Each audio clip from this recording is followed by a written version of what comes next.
မင်္ဂလာပါရှင်တော်လန်နုပညာသတင်းတွေကိုတင်ဆက်ပေးနေတဲ့ဝင်းဝင်း Entertainment Channel ကနေကြိုဆိုပါရစေဝင်းဝင်း Entertainment အနေနဲ့နေ့စဉ်သတင်းထုတ်လွှင့်မှုကိုမလုပ်နိုင်သေးခင်အလင်းသင့်တယ်လို့တစ်ပတ်ကိုတစ်ကြိမ်နှုန်းနဲ့ထုတ်လွှင့်ပေးသွားမှာဖြစ်ပါတယ်ရှင်ပထမဆုံးသတင်းတစ်ပုဒ်အနေနဲ့ The Distant Cafe ရဲ့ Virtual Concert အတွက်မထင်မှတ်ထားတဲ့ Technical Issue တွေကြောင့်ပထမပြသမဲ့ February 14 15 16မှာ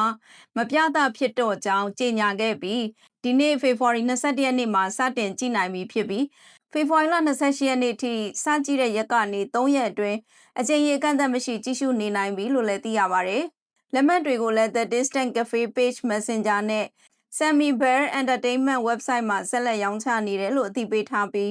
website ကနေဝင်ကြည့်ရမယ့်ပုံစံလေးနဲ့လက်မှတ်ဝယ်နည်းလေးကိုအသေးစိတ်ရှင်းပြထားတဲ့ဗီဒီယိုကိုလည်းတင်ပေးထားပါတယ်ရှင်။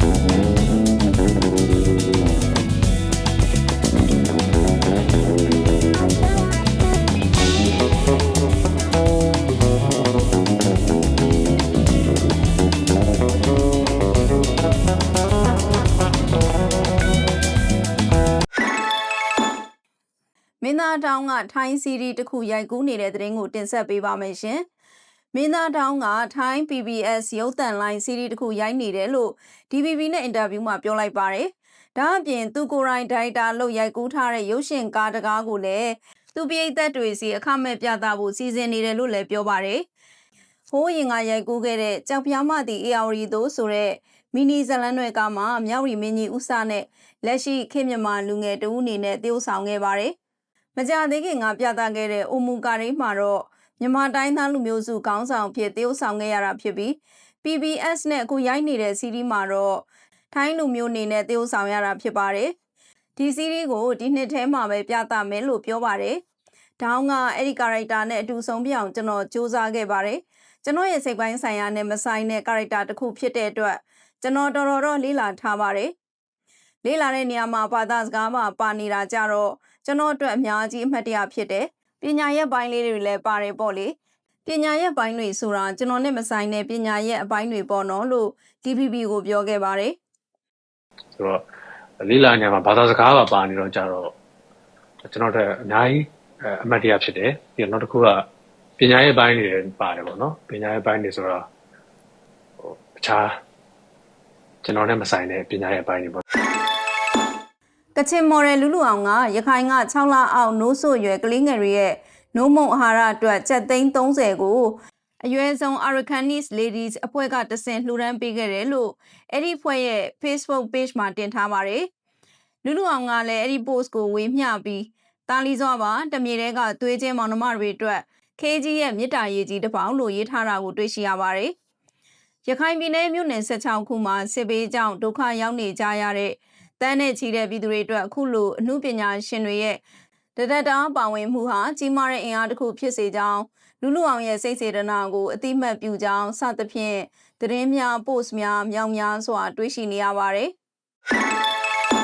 ဆက်လက်ပြီးတော်လန်တကြံနဲ့ပတ်သက်တဲ့သတင်းလေးနှစ်ပုဒ်ကိုတင်ဆက်ပေးပါမယ်ရှင်။ပထမဆုံးတစ်ပုဒ်ကတော့စစ်တနီမျိုးက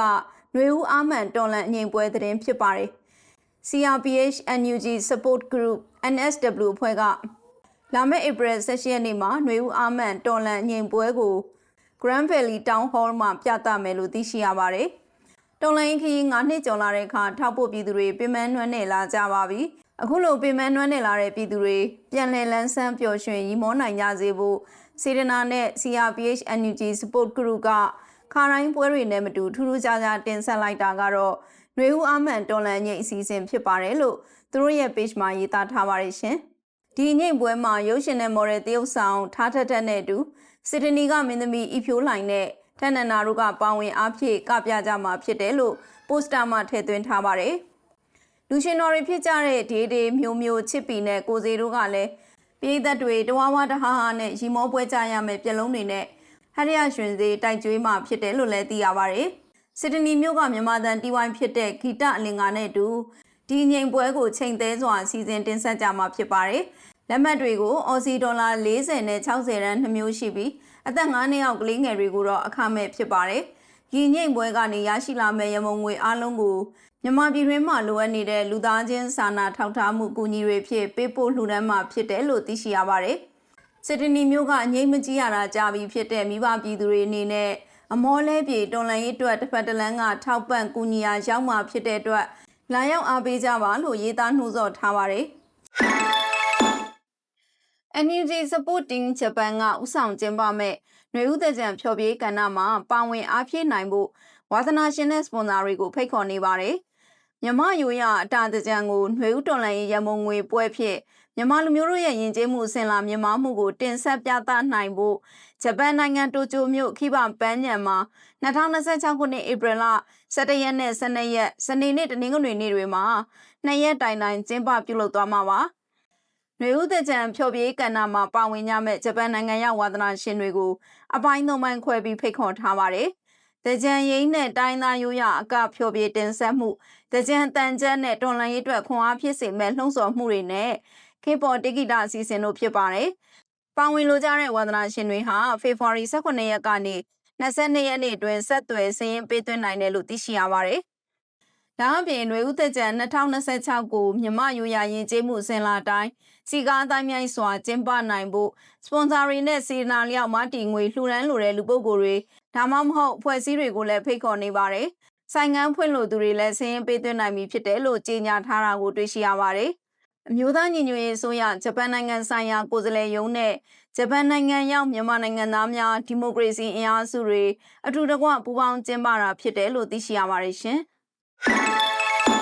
အစိုးရကြားပေါက်ရေးဆွဲထားတဲ့ဒူတဲဖကြီးစာသားပါဘာလို့ကော်ဖီဒူတယ်မတ်ကို pre-order လုပ်နိုင်ပြီလို့သူကိုယ်တိုင်တင်ထားတာတွေ့ရပါတယ်။ Bipolar Bear Page ကလည်းအဲ့ဒီ product အသစ်ကို pre-order လုပ်နိုင်ပြီဖြစ်တယ်လို့ဆိုပါတယ်။ကြိုတင်မှာယူလိုပါက Bipolar Bear ရဲ့ message box ကတစ်ဆင့်မှာယူမဲ့သူရဲ့အမည်ပြည့်စုံခွက်ရည်အတွက်နေရာလိပ်စာပြည့်စုံဖုန်းနံပါတ်တို့ကိုပေးပြီးမှာယူနိုင်ပါပြီ။ခွက်တန်မိုးကတော့ထိုင်းဘတ်450ကျသင့်မှာဖြစ်ပြီးထိုင်းနိုင်ငံတွင်ပို့ကမှာတစ်ခွက်ကိုဘတ်80ကျသင့်ပါတယ်။မှာယူတဲ့အခါမှာကျသင့်ငွေကိုတစ်ခါတည်းပေးချေရမှာဖြစ်ပါတယ်။ pre-order မှာယူထားတဲ့သူတွေကိုမတ်လပထမပတ်မှာ delivery ပို့ဆောင်မှာဖြစ်ပြီးအခြားနိုင်ငံသီးသီးကိုပို့ဆောင်စရိတ်တွေသိရှိလိုပါကBipolar Bear ရဲ့ Messenger ကတစ်ဆင့်ဆက်သွယ်မေးမြန်းနိုင်တယ်လို့သိရှိရပါတယ်ရှင်။အဆိုတော်အာဇာနည်ကလာမယ့်ဖေဖော်ဝါရီ28ရက်နေ့မှာ UFC ချန်ပီယံဂျိုရှွမ်ဘန်နဲ့အတူဖျော်ဖြေပွဲတစ်ခုရှိနေပါတယ်။ Texas ပြည်နယ် Louisville မှာကျင်းပမဲ့ Champions and Legends လို့အမည်ပေးထားတဲ့အခမဲ့ပွဲဖြစ်ပါတယ်။ GBC Food Service ကစီစဉ်တင်ဆက်တာဖြစ်ပါတယ်။ချင်းဆိုတော့ Genevieve Su လည်းပါဝင်မှာဖြစ်ပါတယ်။ကျွန်တော်တို့ Fighter Champion ကြီး Joshua The Fearless Van နဲ့နောက်တစ်ခါပြန်ဆုံမဲ့ပွဲလေးပေါ့။မြန်မာ Genevieve Su နဲ့လည်းတချင်းတွေအတူဆိုပြပါမယ်။စုံကြပါမယ်ဗျာ။ Coming February 28 see you soon လို့အဆိုတော်အာဇာနည်ကရေးတင်ထားပါတယ်။မကြသေးမီကအဆိုတော်အာဇာနည်တို့မိသားစုကဂျွန်ရှွာဗန်ရဲ့ဖိတ်ကြားမှုအရဗန်တို့အိမ်ကိုတွားရောက်လည်ပတ်ခဲ့ပြီးဗန်အမေဗန်မိသားစုနဲ့အတူတချင်းတွေဆိုခဲ့တာကိုတွေ့ရှိခဲ့ရပါတယ်။ဖေဖော်ဝါရီ21ရက်နေ့မှာရှိတဲ့ပွဲနှစ်ပွဲအကြောင်းကိုဆက်လက်ပြောပြပေးကြပါရရှင်။ပထမပွဲကတော့တရုတ်ဆောင်မင်းမော်ကွန်းရဲ့စကားဝိုင်းဖြစ်ပါတယ်။မင်းမော်ကွန်းပြုလုပ်နေတဲ့မွေးနေ့လက်ဆောင်ကမ်ပိန်းအတွက်ခြေတုလက်တုတက်ဖို့စောင့်နေရတဲ့ရဲဘော်တွေနဲ့စကားဝိုင်းလေးတစ်ခုရှိတယ်လို့သိရပါတယ်။ဒီနေ့ဖေဖော်ဝါရီ21ရက်နေ့ညမြန်မာစံတော်ချိန်9:00နာရီမှာမီဒီယာတချို့အပါအဝင်ကမ်ပိန်းနဲ့သက်ဆိုင်တဲ့ page တချို့ကနေထုတ်လွှင့်သွားဖို့ရှိနေပါတယ်လို့မင်းမော်ကွန်းကိုယ်တိုင်တင်ထားတာကိုတွေ့ရပါတယ်။ဒုတိယပွဲကတော့မဲဆောက်မြို့က